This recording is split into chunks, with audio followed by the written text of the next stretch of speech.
warahmatullahi wabarakatuh. Right now I'm at the gate in Istanbul. That is where our flight is from Istanbul to Medina, inshallah.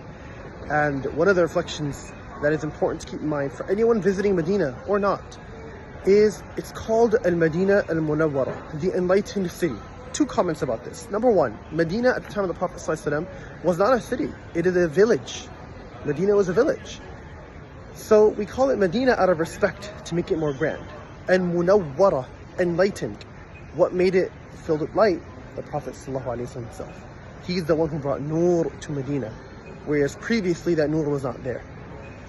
The scholars also mention the vast dominant majority of ulama, of scholars of all madhahib. They say that when you go to Medina, you should make the specific intention to meet the Prophet ﷺ, not necessarily to go pray in his masjid. Even though there's fada'il, even though there is virtue to praying in the masjid, right? Tajreedun niyyah. They say to specifically single out the niyyah, the intention to meet the Prophet ﷺ. Some scholars said, no, you should make the intention for both. The Prophet ﷺ and praying in the masjid. Some said only go for the masjid. However, that is a view that is not in line with the majority of scholars. What does this tell you? This tells you that when you go to Medina, Medina is nothing without the Prophet ﷺ. Some of my teachers would say before you go to Medina, learn about who you're about to meet. Read the seerah, listen to the seerah, listen to some poetry about the life of the Prophet ﷺ, some poetry about who the Prophet ﷺ was. Listen to the companions' poetry about the Prophet ﷺ. Read the ayat of Medina, read the ayat of victory, read the ayat that brought the heart of the Prophet ﷺ comfort.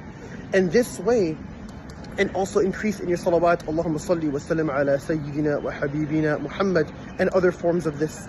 So this way, when you go to Medina, your heart is connected to the man who brought light to this city. And if you go to Medina and you don't feel connection, it's most likely because you went to Medina for Medina, but not for the Prophet ﷺ. That's why. So, for those of you who are staying at home, there's still an opportunity for you to connect to the Prophet ﷺ. There are people far from Medina who are more connected to the Prophet ﷺ than the people who live right beside Masjid Nabawi.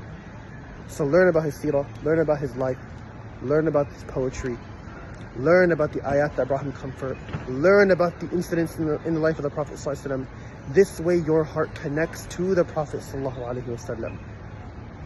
And as such, myself and our Hujjaj over here will be trying to do the same in our planes, increasing in salawat, increasing in dhikr, so that our hearts can connect to Rasulullah ﷺ. Barakallahu feekum. Assalamu alaikum.